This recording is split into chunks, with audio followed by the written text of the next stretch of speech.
Hermanos, un feliz sábado. Qué alegría poder estar con ustedes aquí en Cleveland. Realmente yo ya había pensado estar en Cleveland hace mucho tiempo y por alguna razón no llegamos, no me acuerdo por qué, pero qué bueno que ahora ya estamos juntos aquí, ¿verdad? Esta mañana el título del sermón es Más allá de lo que ves. Resulta ser que a veces no logramos ver lo que tenemos delante de nosotros, incluso no vemos lo que está más cerca de nosotros. Por ejemplo, cuando yo me quito las gafas, cuando me quito los lentes, yo veo mejor que con los lentes.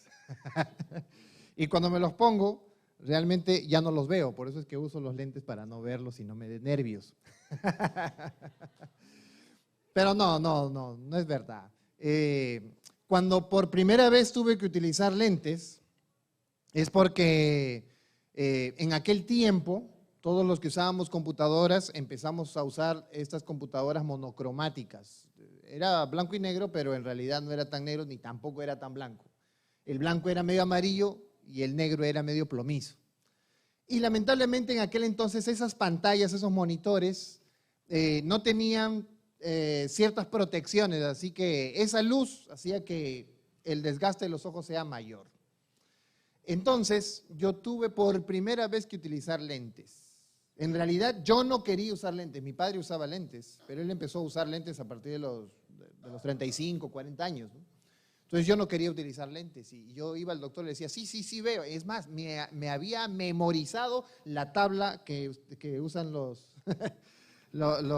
oftalmólogos, ¿verdad? Para que cuando él me diga, la número 12, ya yo lo decía hasta de memoria, ¿no? Entonces él cambió la tabla y yo eso no me había memorizado. Así que cuando cambió la tabla, ahora sí era tiempo de decir la verdad, ¿no? No veía de lejos. Entonces él tuvo que ponerme lentes. ¿Por qué no veía de lejos? Porque mucho tiempo veía de cerca, ¿no?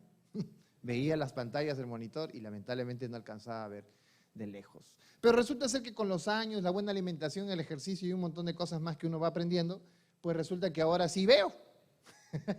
Veo sin los lentes. Entonces yo fui hace poco al doctor y le dije que me mida la visión y veía todo correctamente y me dice, pues lo que usted tiene, lo que está usando en este instante es una medida muy grande para lo que usted ve, así que vamos a reducirle la medida a lo más corto para que se acostumbre. Y yo estoy soñando que algún día, si sigo como los conejos comiendo zanahoria, voy a ver correctamente, ¿no?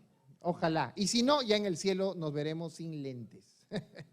Pero qué importante es la visión, porque si usted no ve, lamentablemente se va a chocar. El texto de esta mañana está en Efesios capítulo 1, versículo 18 y 19, y habla justamente acerca de nuestra percepción. Porque aunque yo sabía inglés y vine a un país anglo, no entendía muy bien todo el inglés, porque hay palabritas que a veces uno no entiende. Pero entonces cuando yo escuchaba a algunos hablarme en inglés y me preguntaban si entendía, le decía sí. Pero seguro que entiendo, sí. Si no entiendo las palabras, al menos entiendo la intención con la que la dice. Entonces, esa capacidad que uno desarrolla, es más, si usted fuera ciego, desarrollaríamos 1000 veces más la capacidad de percepción. La percepción es la capacidad de entender lo que está pasando a nuestro alrededor. ¿Han sentido usted alguna vez que alguien le está mirando? Yo, por ejemplo, voy a mirar a todos aquí, a ver si sienten que los estoy mirando. ¿Sí? ¿Sienten que los estoy mirando a todos? Sí, sienten mi mirada, sienten. Ok, si usted está distraído leyendo algo, ¿siente por ahí que alguien los está mirando? Ah, sí. Eso se llama percepción. El ser humano es capaz de percibir que algo pasa a su alrededor. Cuando el auto va más allá de la velocidad, uno percibe que algo va a pasar, va a tener un accidente, percibe. A veces no sucede, pero hay una percepción, hay algo que se adelanta a eso. Bueno, Efesios 1:18 va a decir lo siguiente. ¿Lo tienen ahí en sus Biblias? Ok, leamos juntos. ¿Qué dice allí? Mi oración, Pablo escribe la carta a los Efesios. De paso, Pablo visitaba mucho a los Efesios. Es más, pasó más tiempo que otras iglesias con los efesios. Así que él le dice a los efesios, mi oración es que los ojos de su corazón, no sabía que el corazón tenía, usted ha visto que el corazón tiene una arteria y una vena, ¿verdad? Ok, ¿pero tiene ojos? No, ¿qué estará diciendo? Efesios 1:18, ahí dice, miren cómo dice esta versión. ¿Es el Reina Valera de qué año? Ya no importa, pero veamos lo que dice, alumbrando los ojos de vuestro entendimiento. También se entiende. En la que yo tengo, que es del 60, dice, mi oración es que los ojos de su corazón le sean iluminados. Los ojos de su corazón tienen que ser, ¿qué cosa? Iluminados. Porque uno no ve donde no hay luz. Para que sepan, etcétera. Ahí vamos a leer aquí esta versión. Para que sepáis cuál sea la esperanza de su vocación y cuáles las riquezas de la gloria de su herencia en los santos. Y termina el verso 19. ¿Tienes el verso 19 ahí también? Ponle, hermano, ponle. Eso. ¿Y cuál aquella supereminente, esta debe ser la versión 2000, grandeza de su poder para con nosotros los que creemos por la operación de la potencia de su fortaleza? ¿Se entendió? ¿Amén? Amén. ¿Qué cosa quiere decir? Pero amén, ¿no? ¿Qué cosa quiere decir? Pablo está teniendo el más grande deseo con su congregación, que desarrollen la perspicacia, que desarrollen su percepción, que vean más allá de lo que están viendo. Claro que esta es una frase que se utilizó en Hollywood para una caricatura, pero en realidad tiene mucho sentido, más allá de lo que tú ves. Por ejemplo, cuando hablamos de medicina y cuando hablamos del COVID, oh sí, los enfermos del COVID, oh sí, mucha gente murió acerca del COVID, pero hermano querido, tú sigues vivo. Pasaste la etapa de esta primera plaga. Pero eso no quiere decir que sea la última, El mundo tendrá más y más y más y más y más y más, no porque Dios las dé, sino porque el ser humano las busca, las adquiere. En el desorden de la vida se generan enfermedades. ¿Cómo es posible que uno llegue a ese entendimiento? Es decir, de poder ver las cosas de manera general. Yo tenía un hermano que se quejaba de todo. Llegaba a mi iglesia y él se quejaba de todo. Incluso se quejaba de él mismo.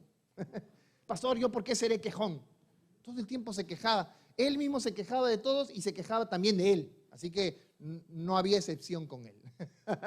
Se quejaba de todo. Se quejaba porque había sol, como ahora, ¿no? Yo también me quejo, el sol es demasiado. ¿Cuánto estamos ahorita? 102. Es mejor estar dentro que estar fuera. Y entonces él se quejaba del clima, se quejaba de la lluvia, se quejaba del auto, se quejaba de la gasolina, se quejaba, llegaba y en la escuela sabática aprovechaba para quejarse del gobierno. Entonces, todo era para él una queja. La percepción de él estaba en pequeñas cosas. En pequeñas cosas, pero no estaba en el gran panorama que Dios tiene de la historia de la humanidad. Por eso es que Pablo está preocupado con sus hermanos. ¿Por qué? Porque a veces solo vemos las cosas que están a nuestro alrededor, pero no vemos el panorama general. Pablo le está diciendo, mi oración, mi pedido para con Dios es que los ojos de su corazón, los ojos de su entendimiento sean iluminados. ¿Para qué? Para que entendamos tres cosas, dice Pablo. Número uno, la esperanza de su llamado. Pablo está apelando a la conversión. Nosotros entendemos por qué hemos sido convertidos, por qué estamos en la iglesia adventista, por qué no nos fuimos a la iglesia evangélica, por qué no estamos con los católicos, por qué no estamos con los mormones, por qué estamos en la iglesia adventista. ¿Lo conocemos muy bien? ¿Por qué hemos sido llamados aquí? ¿Por qué?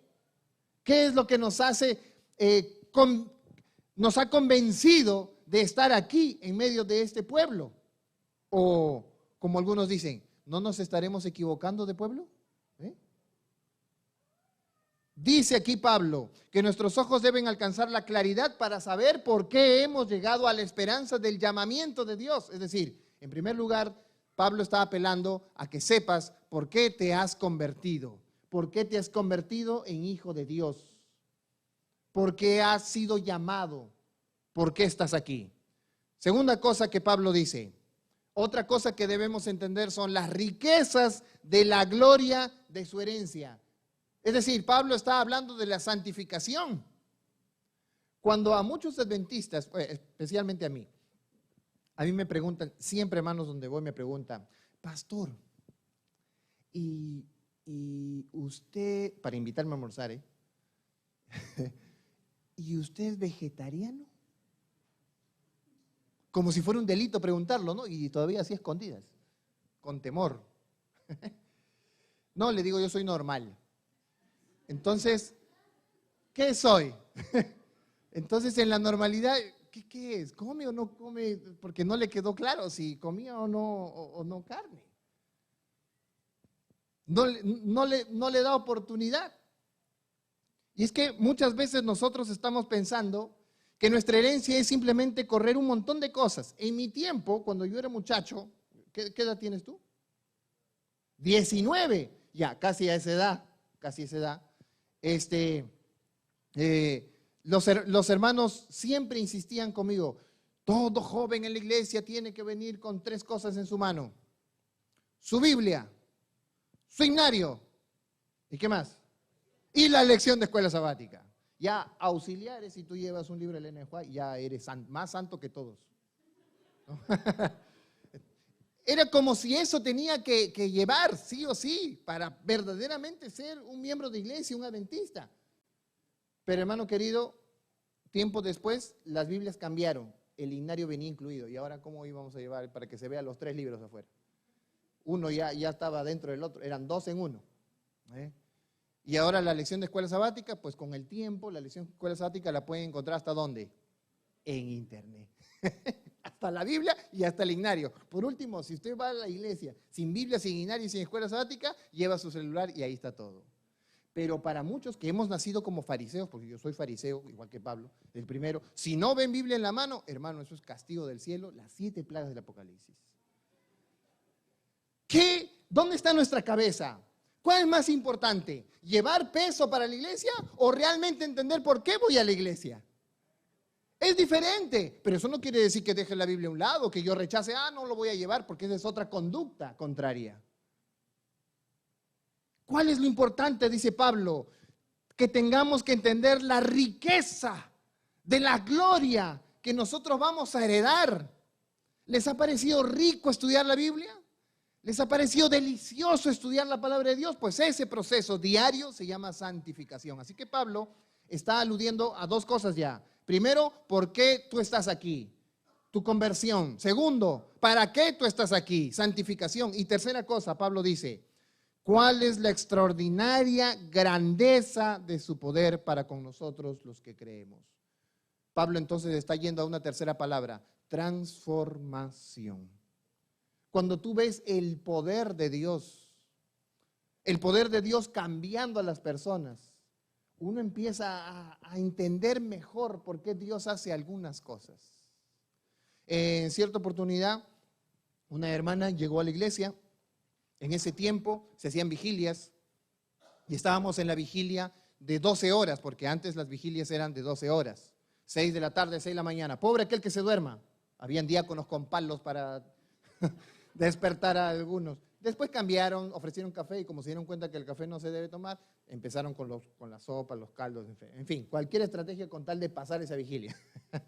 Hacemos cada cosa. Y entonces vino la hermana como a la 1 de la mañana corriendo ahí a la iglesia. Oración, oración. ¿Qué pasó, hermana? Mi esposo lo han asaltado allá en un país extranjero y parece que ha muerto. No puede ser, hermana, vamos a orar. Ahí sí todos se levantaron, ¿no? Porque cuando viene el chisme, todos le prestan atención. La comunicación, vamos a la comunicación. Entonces ella llegó y todos empezaron a orar y empezaron a clamar y hermanos, fueron, sin mentirles, pasaron como 2, 3 horas orando y nadie se dormía. Todos estaban preocupados por la situación de la hermana. Obviamente, si el esposo lejos en otro país algo le está pasando, ¿quién no va a estar preocupado? Y entonces todos estaban orando, se despertaron, Algunos se despertaron, otros salieron de la oración. En fin, todos estaban hablando del asunto, pobre el hermano, ¿cómo habrá sido? Algunos pasándose las fotos ahí, no, mira la foto del hermano, sí, él era. De pronto, cuando amaneció 6 de la mañana, recibió la noticia la hermana de su casa que el esposo sí, en realidad había sido asaltado y había sido muerto. Y ella termina la vigilia, hermanos, parecía que continuaba todavía otra vigilia, ¿no? Porque se quedaron todos los hermanos ahí abrazando a la hermana, tratando de darle calma, etcétera. Y pasaron los meses. Y ella tuvo una ceremonia ahí en la iglesia, una noche, etcétera, habló, etcétera. Pasó todo eso. Pasaron unos 3 meses aproximadamente y de pronto la hermana no apareció. Y se escuchaba, digo se escuchaba porque algunos siempre traen una novedad a la iglesia, el esposo no estaba muerto, estaba vivo. Se cambió de nombre en ese país, se cambió hasta de peinado y cambió de familia también. Así como ustedes, ¿no? ¡Oh!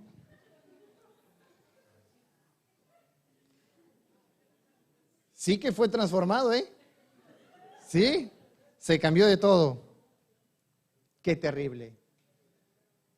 La hermana no creía esto, así que mandó a averiguar.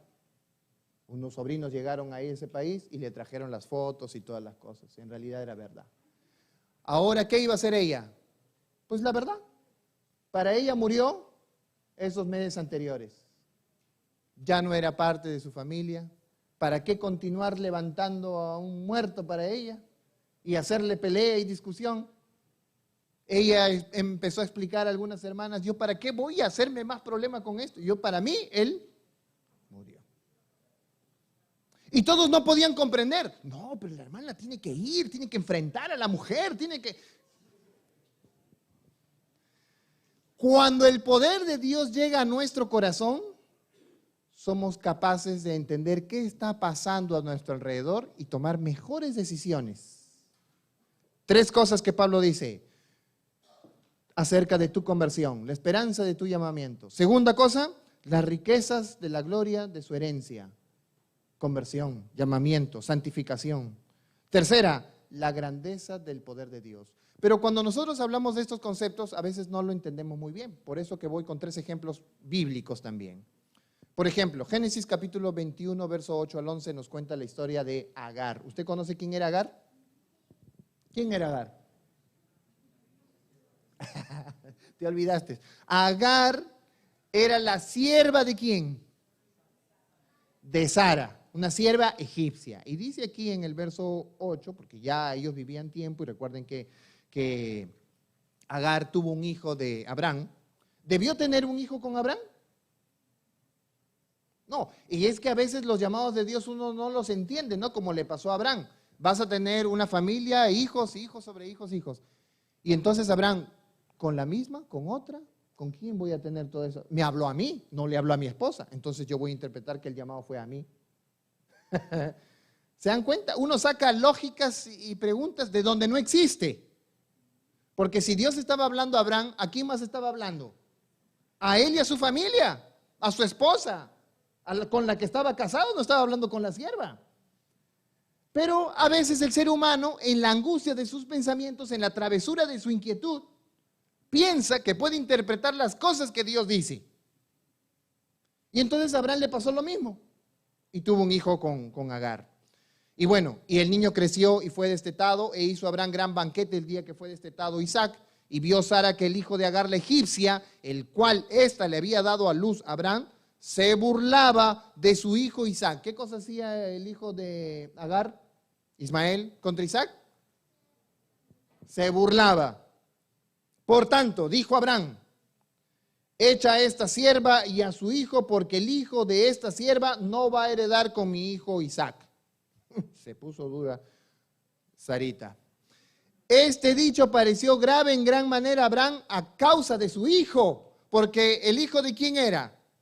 De Abraham, con Agar. Ahora, ¿cómo se va a sentir Abraham al echar fuera a quién? Al hijo que tenía con Agar. Por eso no es bueno tener 2 mujeres, ¿eh? Ahí está claro. Con una, suficiente problema. Ya con 2, imagínense. Y entonces dijo Dios a Abraham, no te parezca grave a causa del muchacho y de tu sierva. En todo lo que te dijere Sara, subraya, hermano. ¿Qué dice? No quieren leer, ¿no? No quieren leer. No nos gusta, los que somos machos por dentro y creemos tener la autoridad de todo. ¿Qué dice allí? En todo lo que te diga Sara, oye su voz. Para Dios no hay el hombre es mayor que la mujer mayor que el hombre, no. Hombre y mujer. Para Dios el matrimonio no es uno más alto que el otro. Los dos tienen sus responsabilidades, los dos tienen sus liderazgos. Y miren lo que dice Dios a Abraham. Oye a tu mujer, porque en Isaac te será llamada descendencia. Dios no estaba peleando sobre el género mayor, el género menor. No. Lo que Dios estaba haciendo prevalecer era la promesa que tenía por delante. ¿Cuál era la promesa? La del Mesías. Y tenía que venir por la promesa que le hizo Dios a Abraham de tener hijos. Eso era lo importante. Si uno es perspicaz, se va a dar cuenta a dónde dirige esto y no los detalles mínimos.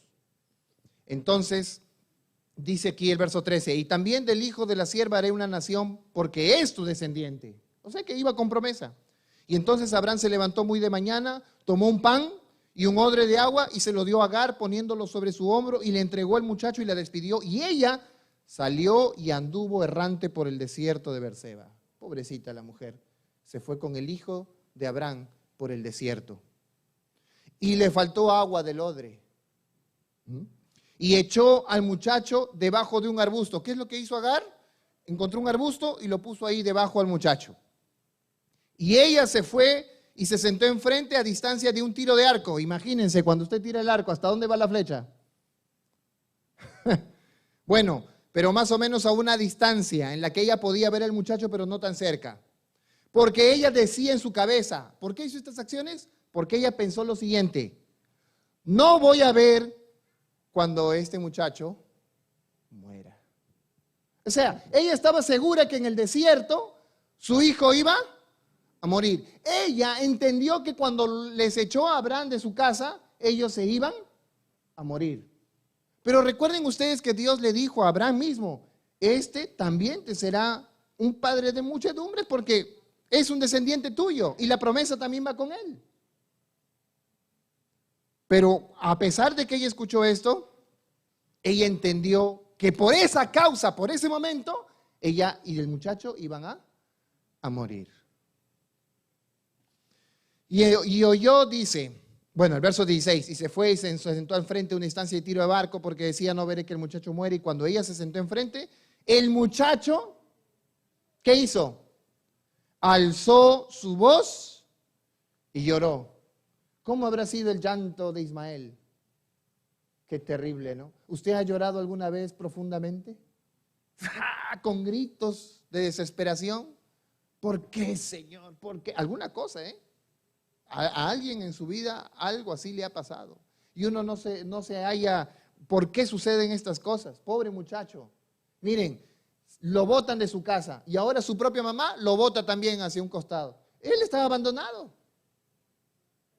Lloró y alzó su voz. Inmediatamente que él llora, verso 17, Dios oyó la voz. Porque Dios así es, hermanos. Siempre escucha a aquel que está en dificultad. Este es nuestro Dios. Con este texto ya cerraríamos todo, ¿eh?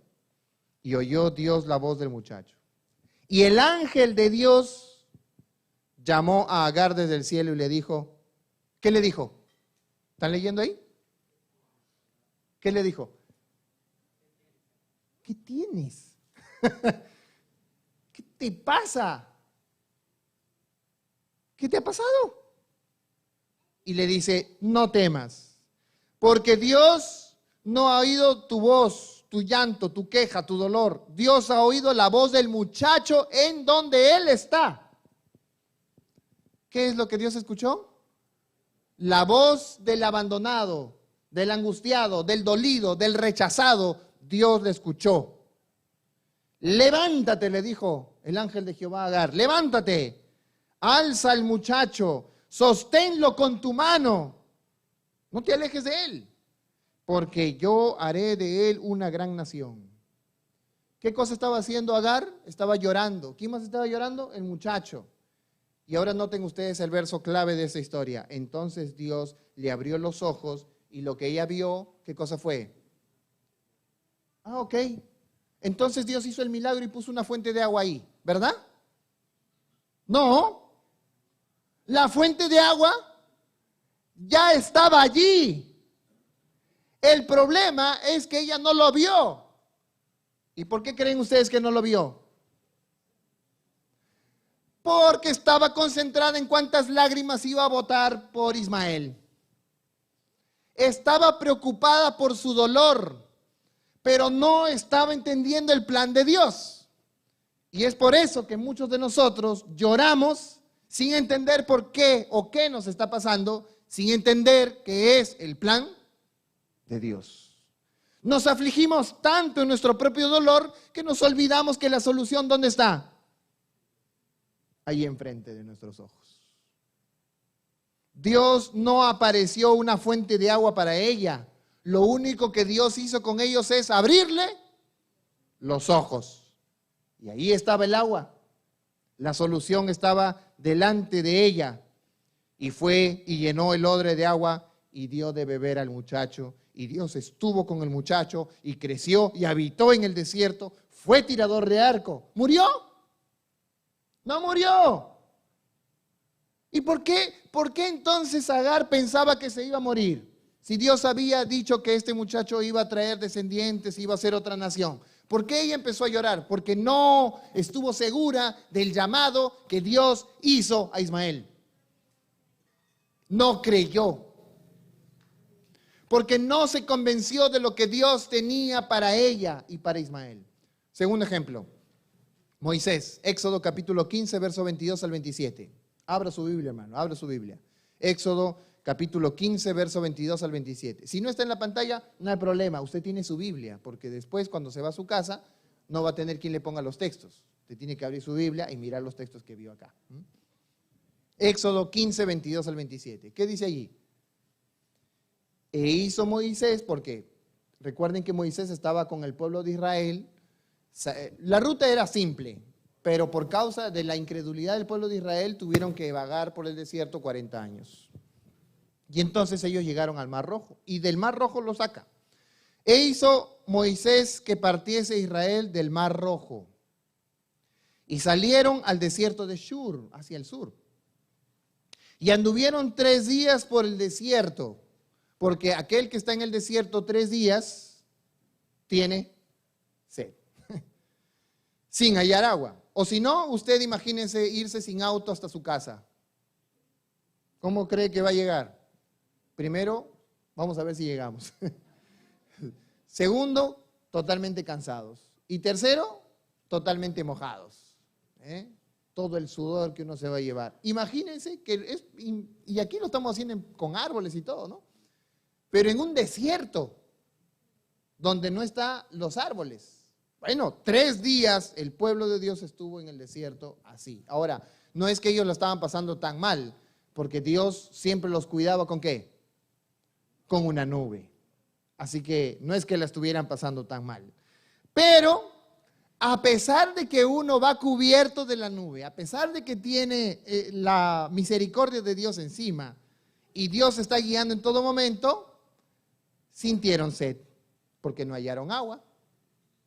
¿Usted cree que si Dios hubiese querido que el pueblo de Israel tome agua, los hubiese llevado por un lugar donde hubiera agua? Claro. Pero ¿por qué entonces los llevó por un lugar donde no había agua durante 3 días? ¿Qué quería Dios? ¿Qué quería Dios? Porque, ¿por qué se tiene que probar nuestra fe? Porque somos muy buenos para decir que tenemos fe. Pero cuando se trata de probar realmente que la tenemos, es ahí donde sale nuestro verdadero yo. Entonces Dios llevó a este pueblo a este suceso de cosas y llegaron a Mara, verso 23.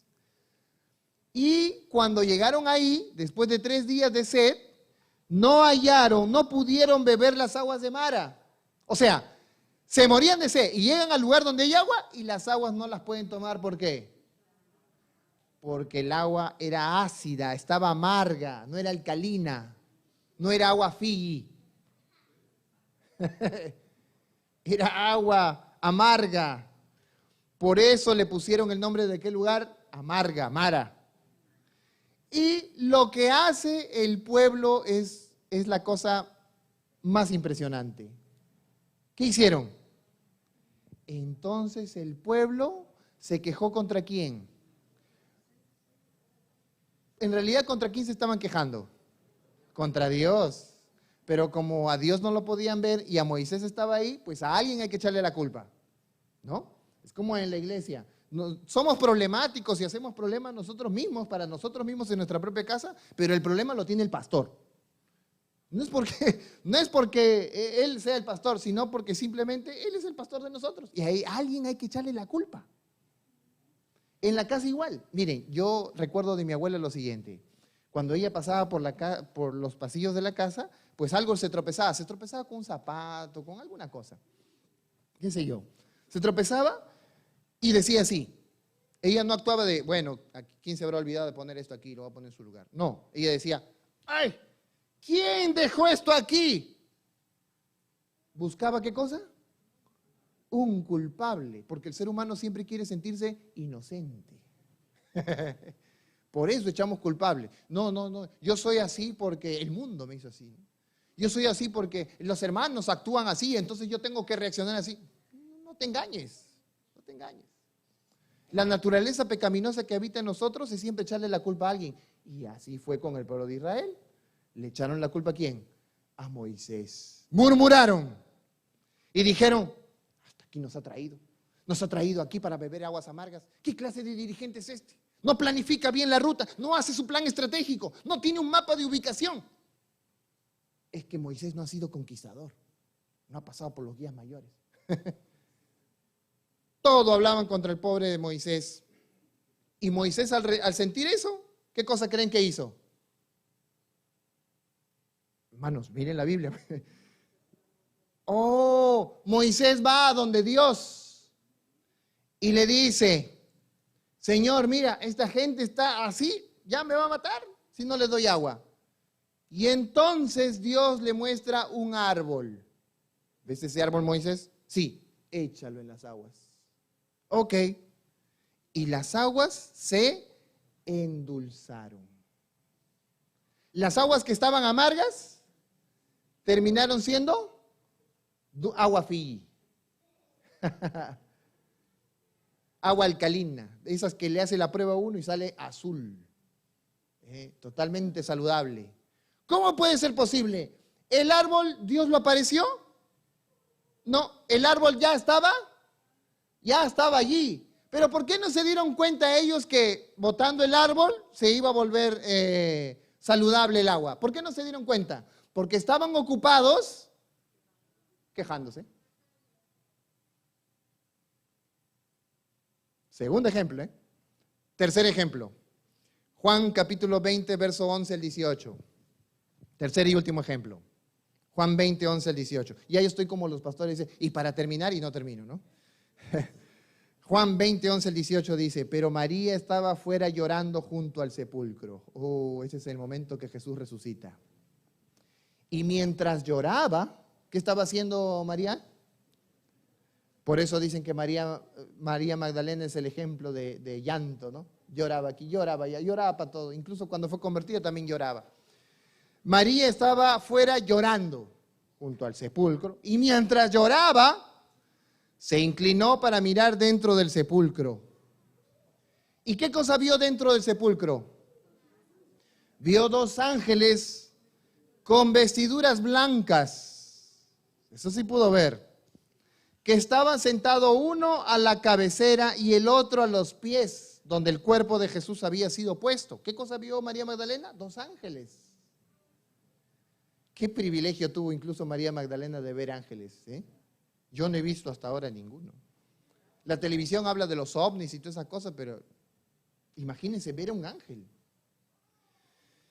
Y le dijeron, mujer, ¿por qué lloras? Lo único que sabía hacer María Magdalena es llorar.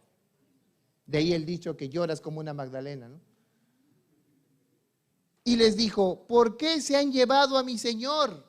Vio los ángeles y no se dio cuenta que eran ángeles. ¿En qué estaba preocupada? Algunas personas me han dicho, pastor, yo lo vi allá en la calle, saliendo del HIV. Sí, le digo, sí, seguro. Sí. Y yo pasé por su lado y usted no me vio, ni me saludó. Perdóname, hermano. Pero pasa que a veces nosotros vamos pensando en algunas cosas y aunque estamos como robots yendo de la puerta al carro, del carro a la puerta. Uno sabe para dónde va, pero no está mirando lo que está, ¿qué cosa? A su alrededor, porque está pensando, ¿verdad? Está pensando otras cosas, o lo que tiene que hacer más adelante, o las citas que tienen para más tarde, en fin. Pero algo pasa con nuestra concentración. Nosotros vamos donde estamos concentrados y a veces nos olvidamos de lo que está a nuestro alrededor. Pues eso estaba pasando aquí con María Magdalena. Ella estaba concentrada ¿en quién? En Jesús. Y cuando vio que el cuerpo no estaba, ¿qué cosa es lo que pensó? Si ya lo han matado, ¿ahora qué cosa le van a hacer? Lo van a botar, porque si usted lee el contexto, todos pensaban que el cuerpo de Jesús sería retirado por alguna forma para probar de que Él resucitó.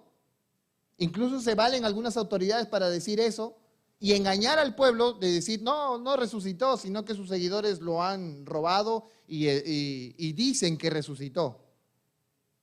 Entonces ella llega con esta mentalidad y ve que no está y entonces pregunta, ¿y dónde le han puesto? ¿Dónde han puesto a mi Señor? Usted dígame dónde y yo voy. Y cuando ella dijo esto, dice el verso 14, vio a Jesús que estaba allí, pero ella, al verlo, no sabía que era. ¿Cómo?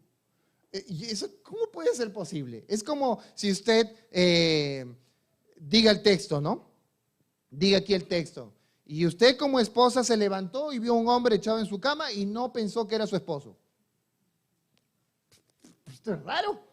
Porque María Magdalena había ido con Jesús durante todo el tiempo de su ministerio, había acompañado a los discípulos, les había dado de comer, o sea, sabía cómo eran. ¿Y cómo es posible que en la resurrección ella lo ve, pero no se da cuenta de que Él era quién? Jesús. La respuesta estaba en los textos anteriores. María estaba llorando. Es más, los ángeles le preguntan, ¿por qué estás llorando? Ella estaba concentrada en su dolor. Y entonces Jesús le pregunta, mujer, ¿por qué lloras? Ahora, qué feo, ¿no? Los ángeles te preguntan por qué lloras, al mismo Jesús te pregunta por qué lloras, todos te van a preguntar por qué lloras. ¿A quién buscas? Y ella, pensando que era el guardián de la tumba, el hortelano, le dijo, Señor, si tú te lo has llevado, dime dónde lo has puesto y yo me lo voy a llevar. Y entonces Jesús le dijo, María. ¿Cómo le llamó Jesús? Por su nombre, María. Y entonces, ya los ojos llenos de lágrimas, no se concentraron en lo que veía, sino que el oído empezó a entender quién estaba delante de ella. Por eso es que si uno no ora, no estudia la Biblia y no comparte con otros, ¿cómo nos vamos a acostumbrar a Jesús? Y cuando Jesús vuelva, vamos a darnos cuenta de que verdaderamente es Jesús si no lo hemos conocido todo este tiempo. Es casi imposible conocer a alguien si no hemos tenido intimidad con él. María estuvo con Jesús todo este tiempo y no supo que era él porque ella estaba llorando, estaba afligida, estaba concentrada en sus problemas y no en tratar de ver a Jesús. Cuando Jesús le dijo María, ella se volvió a él se volvió a ella y ella le dijo, Maestro. Era Jesús. No era el hortelano, era Jesús. Jesús le dijo, no me toques porque aún no voy a mi Padre, pero ve a tus hermanos y cuéntale, subo a mi Padre, a vuestro Padre, a mi Dios, a vuestro Dios. Y fue entonces María Magdalena para dar a los discípulos las nuevas. ¿Cuáles eran las nuevas? De que ella lo había visto. Y uno podría decir que es mentirosa porque en realidad lo escuchó. Pero no, no es mentira. Porque cuando ella escuchó su nombre, por fin, ¿qué cosa? Lo vio y se dio cuenta. No lo había mirado a Jesús. Ahora sí lo había visto. Es como cuando nosotros salimos del peligro, todos los autos se chocaron y usted salió ileso y dice, gloria sea a Dios, porque yo tenía que morir aquí, pero Dios me libró. Todos alrededor en el accidente están muertos, pero yo estoy vivo. ¿Qué es eso? Eso es un milagro. Esa es la mano de Dios. Pero veríamos la mano de Dios en muchas cosas de nuestra vida diaria si nosotros estuviéramos pensando también siempre en Él. Podrían ver ustedes el milagro de la alimentación, cómo es cuando nosotros comemos y qué es lo que pasa en nuestro organismo, las vitaminas y las proteínas y todas las cosas que Dios ha puesto para nosotros van a su lugar. Nos hacen crecer, nos hacen madurar, nos hacen entender y uno vería ahí el poder de Dios. Cuando nosotros tratamos bien a las personas con nuestra propia boca, porque las palabras tienen un efecto. Y cuando probamos ese efecto en la vida de las personas nos damos cuenta que la palabra tiene poder. Cuando nos damos cuenta de esas cosas que Dios tiene para nosotros en la vida diaria, entonces podemos ver a Dios en cada momento de nuestra vida. Amén. Pero no lo vemos porque muchas veces estamos concentrados solo en nosotros, en lo que nos hiere, en lo que nos molesta, en lo que nos fastidia, en lo que nos hace sentir mal, pero no en lo que Dios quiere en adelante. Efesios 1:18 dice Pablo, mi oración es que los ojos de tu corazón sean iluminados para que sepan cuál es la esperanza de tu llamamiento. Has sido elegido por Dios porque Dios quiere salvarte. ¿Cuáles son las riquezas de la gloria de su herencia en los santos? Para que tú seas una persona santa. ¿Y cuál es la extraordinaria grandeza de su poder? Para con nosotros los que creemos conforme a la eficacia de la fuerza de su poder.